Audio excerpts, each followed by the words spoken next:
Hai semua, selamat datang di channel Baca Saham. Pada video ini, kita akan membahas satu topik dengan judul berikut ini. Tapi seperti biasa, semua pembahasan bukan rekomendasi dan hanya informasi. Ingat, untung rugi kamu yang tanggung sendiri ya. Nah, ini merupakan beberapa kriteria pemilihan sahamnya. Pertama, laba Q1 2025 naik.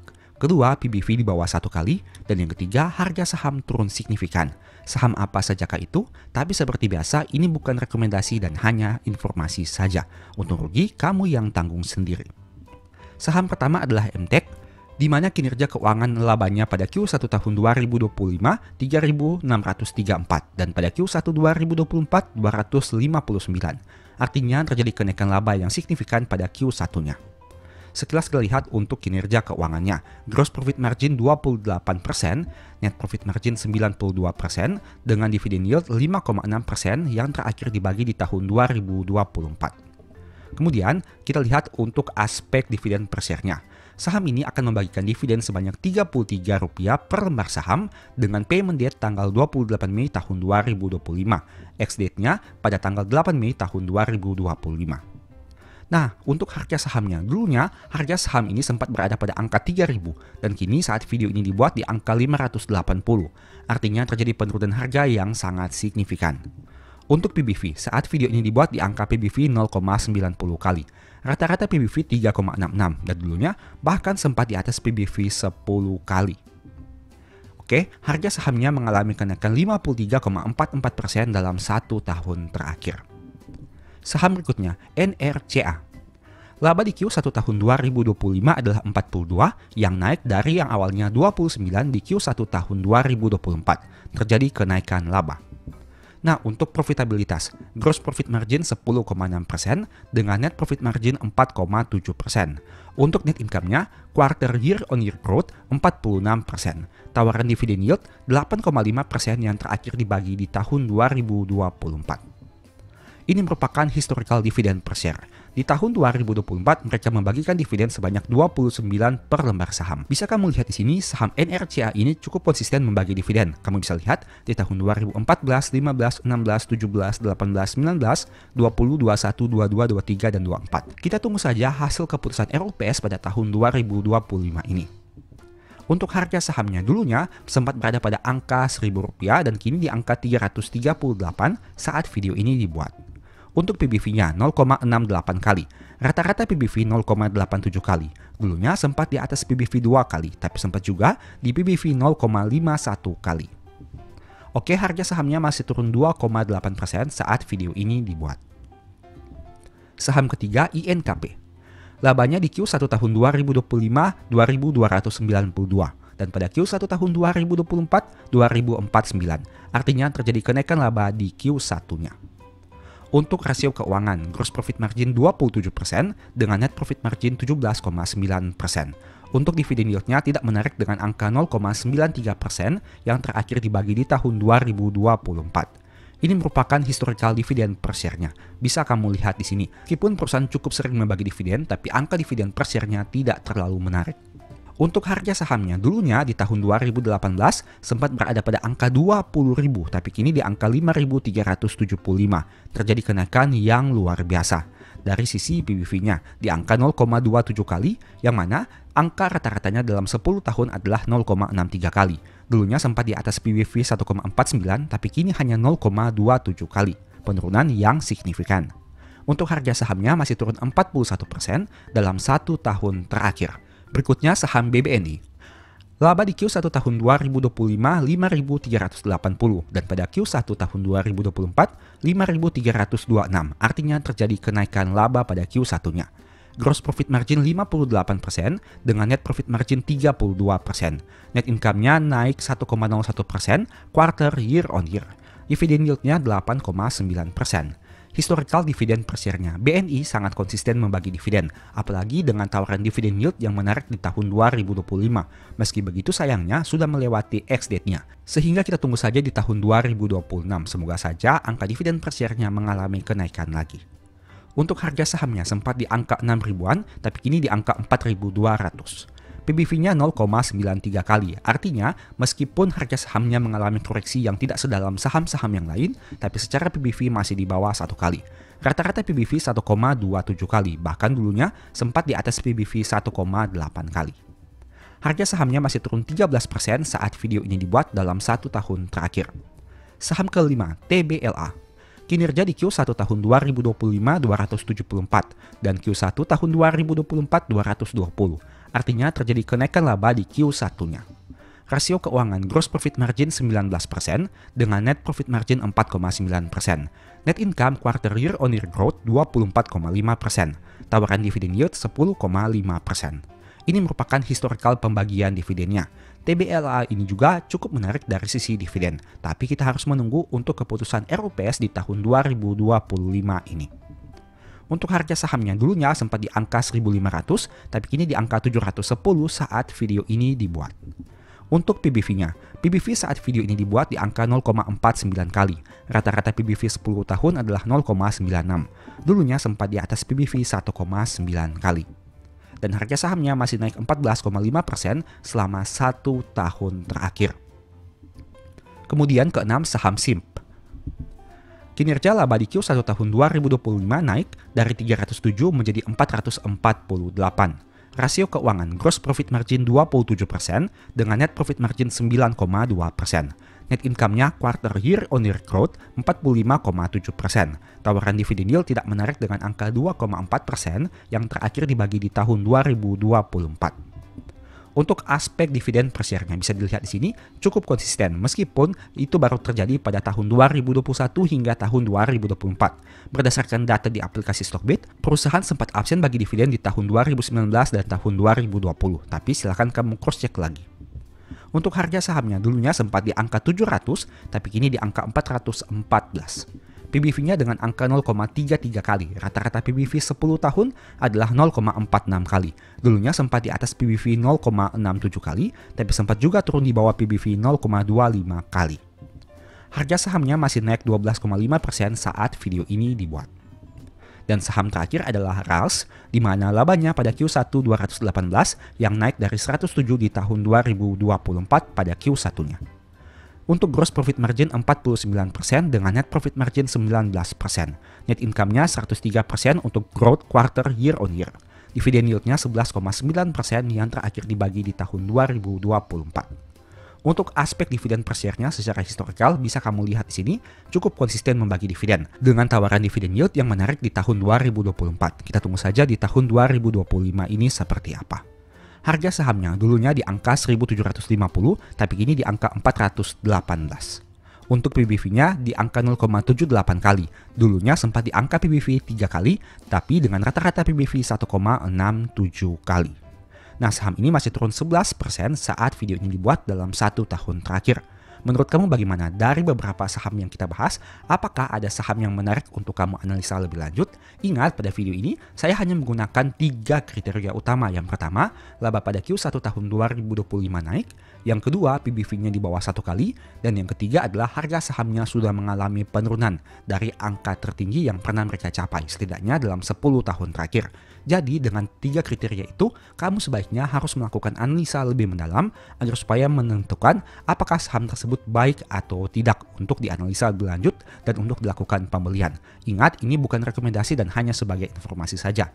Dan mohon juga agar kamu dapat mengecek untuk data-data yang ditampilkan dari sumber resminya. Mengingat untuk memastikan data tersebut valid dan bisa digunakan untuk dilakukan analisa lebih mendalam. Semoga video ini bisa memberikan manfaat kepada kamu. Dan ingat, semua saham ini bukan rekomendasi dan hanya informasi saja. Untung rugi, kamu yang tanggung sendiri. Sebagai informasi juga, sebelumnya saya sudah sempat buat satu video yang mungkin bisa berguna. Nonton hingga selesai agar memperoleh pemahaman yang utuh. Nah, mungkin ada di antara kamu yang akan berkata, tahun 2025 saja belum mencapai 6 bulan, tapi kok sudah membahas dividen tahun 2026? Sebenarnya saya membahas hal ini dengan alasan karena banyak saham-saham besar yang harganya mengalami penurunan signifikan hingga tahun 2025 untuk bulan Mei ini. Dan ada juga yang menghasilkan kenaikan dari sisi labanya, sehingga jika kita hitung untuk angka dividen yield-nya masih sangat menarik. Hal itulah yang menyebabkan kenapa untuk tahun 2025 ini sebenarnya sudah kita bisa mulai persiapkan untuk dividen tahun 2026. Memang baru beberapa saham yang menerbitkan laporan keuangan hingga Q1 tahun 2025. Masih ada juga Q2, Q3, dan Q4.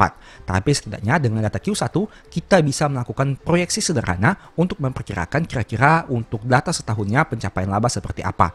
Dan dengan asumsi payout rasionya sama, bagaimana kondisi dividen di tahun 2026 nanti. Nah, tentu saja dengan proyeksi ini banyak simulasi dan asumsi yang kita gunakan.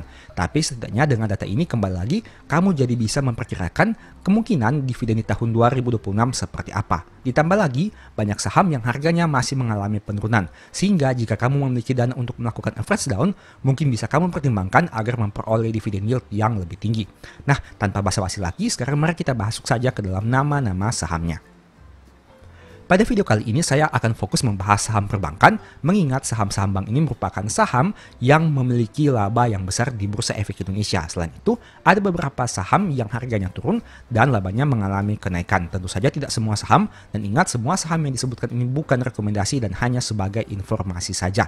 Mohon juga cek lagi data yang ditampilkan, siapa tahu ada salah ketik atau salah hitung. Nah, saya mau menampilkan beberapa saham yang mungkin kamu sudah tahu, yaitu BCA, BRI, Mandiri, BNI, BRIS, BNGA, NISP, BBTN, BNLI, dan BDMN. Laba terbesar hingga Q1 tahun 2025 hingga video ini dibuat. Ingat, saya hanya mengambil data berdasarkan laporan keuangan yang telah terbit saat video ini dibuat. Sehingga mungkin saja jika kamu nonton video ini beberapa waktu ke depan, ada perusahaan-perusahaan yang labanya sudah terbit di Q1 tahun 2025 sehingga data ini harus disesuaikan lagi. Nah, per video ini dibuat, BCA menghasilkan laba tertinggi dengan angka 14,1 triliun. Laba BCA bahkan lebih tinggi dari BRI yang labanya 13,6 triliun rupiah. Nah, jika kamu lihat di sini dari data yang ditampilkan ada 3 saham yang labanya di atas 10 triliun rupiah, yaitu BCA, BRI, dan Mandiri. Untuk BNI, labanya 5,3 triliun rupiah. Dari beberapa saham yang kita bahas ini, ada saham-saham yang labanya mengalami kenaikan dibandingkan Q1 tahun 2024.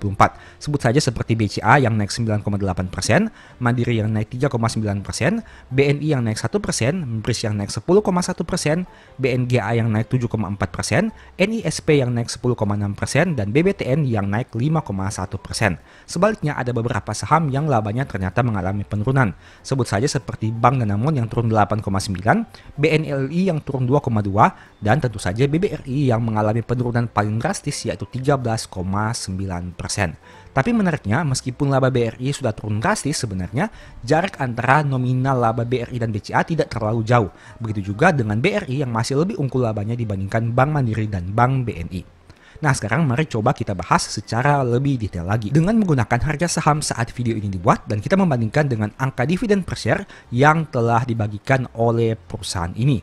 Ingat, untuk data ini kamu cek lagi di sumber resminya karena bisa saja ada kesalahan ketik atau salah hitung. Untuk saham BRIS kita kecualikan karena masih menunggu hasil RUPS pada tanggal 16 Mei tahun 2025. Nah, dari data ini kamu bisa melihat berapa persen dividen yield yang ditawarkan dari saham-saham ini.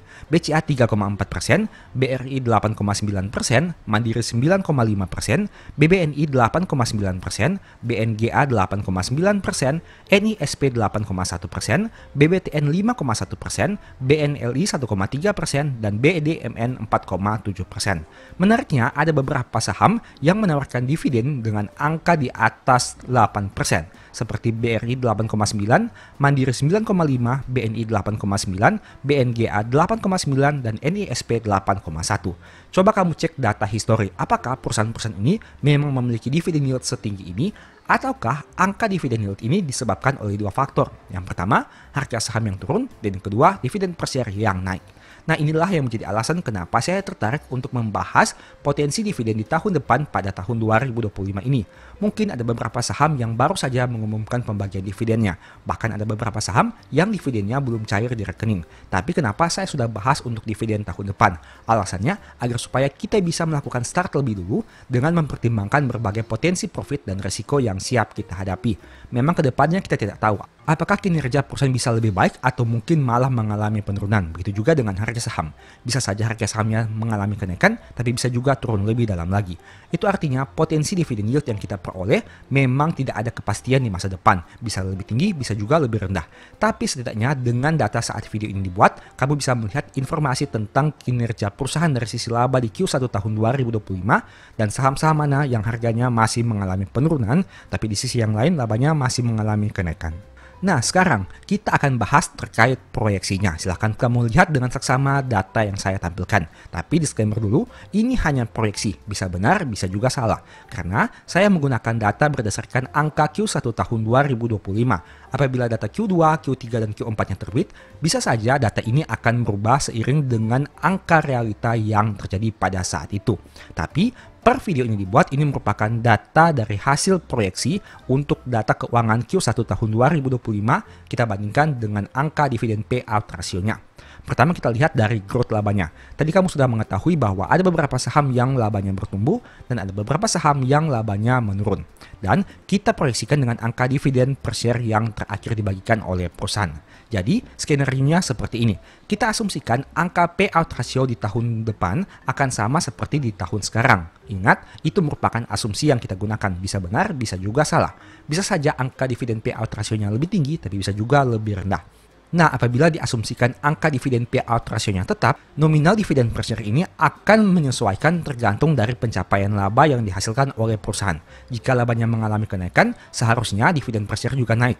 Jika laba mengalami penurunan, seharusnya dividen per share juga mengalami penurunan. Karena kita gunakan asumsi dividen payout rasionya sama. Nah, kita lihat secara sekilas. BCA, karena labanya naik, maka diproyeksikan dividen per share-nya akan menjadi 330 dari yang awalnya 300.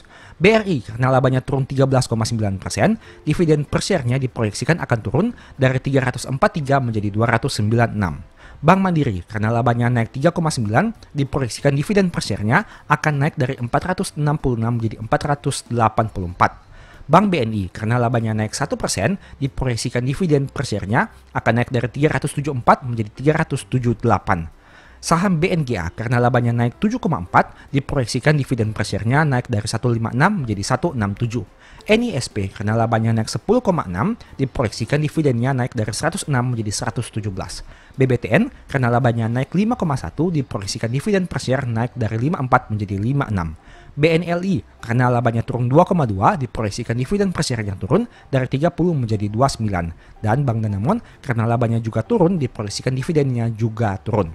Nah, dari data ini, apabila kita membagi dengan harga saham saat video ini dibuat, akan diperoleh proyeksi dividen yield sebagai berikut. BCA 3,7%, BRI 7,7%, Mandiri 9,9%, BNI 9%, BNGA 9,6%, NISP 9%, BBTN 5,3%, BNLI 1,3%, dan BDMN 4,3%.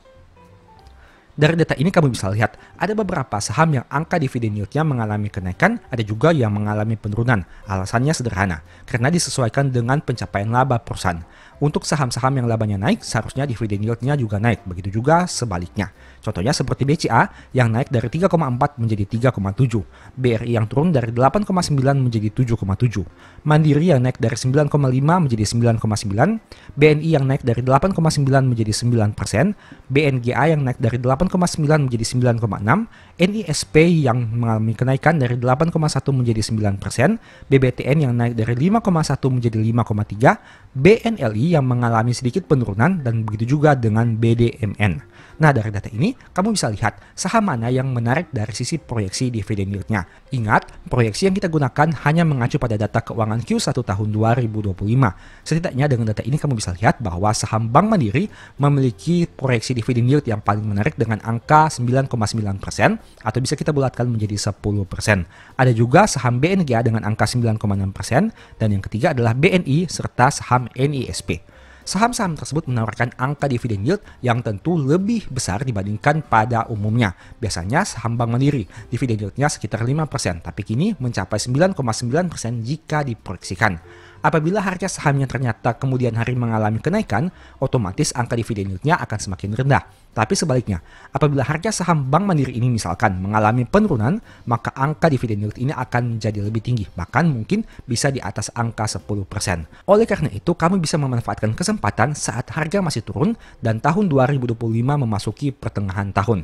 Seperti yang kamu tahu, biasanya harga saham akan mengalami penurunan pada pertengahan tahun, berdasarkan data probabilitas yang sudah pernah saya buat videonya, dengan istilah sell in May and go away. Kita lihat saja di tahun 2025, apakah fenomena yang sama itu akan terjadi lagi ataukah mungkin akan ada perbedaan. Tapi setidaknya berdasarkan data historikal yang pernah terjadi, kamu bisa memanfaatkan saat terjadi penurunan harga saham secara besar-besaran untuk memperoleh dividen yield yang semakin tinggi. Tentu saja dengan catatan apabila hingga akhir Desember 2025 ini kinerja perusahaan masih bisa terus tumbuh dari tahun ke tahun. Dan untuk harga sahamnya juga bisa dikatakan belum terlalu mengalami kenaikan yang signifikan. Memang untuk dividen investor, mereka akan tertarik untuk saham-saham yang harganya turun, labanya naik, dividen payout ratio yang tetap, dan menawarkan potensi dividen yield yang tinggi. Tapi di sisi yang lain, ada juga potensi dari capital gain apabila kita membeli saham yang bagus dengan harga yang murah. Semoga video ini bisa memberikan manfaat kepada kamu. Bukan hanya melakukan proyeksi di tahun 2026, tapi kamu juga bisa belajar bagaimana cara memproyeksikan dividen di tahun depan dengan menerapkan hal yang sama. Tentu saja ini menggunakan berbagai simulasi dan asumsi, tapi setidaknya dengan data ini, kamu jadi memiliki perkiraan kira-kira bagaimana kondisi di tahun depan. Sebagai informasi, jika berbicara tentang dividen, saya sebelumnya sudah sempat menulis satu e-book dengan judul Strategi Nabung Saham. Di situ ada pembahasan khusus terkait rahasia dividen yang mungkin kamu jarang ketahui. Apabila kamu tertarik membaca e-book ini, silahkan lakukan pembelian pada nomor WA di awal atau di akhir video ini. Demikianlah pembahasan singkat pada video ini. Selalu ingat bahwa semua saham yang disebutkan bukan rekomendasi dan hanya bersifat edukasi serta informasi. Mohon juga agar dapat mengecek kembali data yang ditampilkan karena bisa saja terjadi kesalahan pengetikan atau pengambilan data. Di video berikutnya ingin dibahas materi apa lagi? Tulis di kolom komentar ya. Sebagai informasi, berikut ini beberapa list e-book baca saham. Pertama, psikologi saham, kedua, stock for living, ketiga, strategi nabung saham, keempat, the stock market, dan yang kelima, cara cepat analisa laporan keuangan. Apabila tertarik, chat saja pada nomor WA yang ada. Sekian video ini, semoga bermanfaat. Thank you.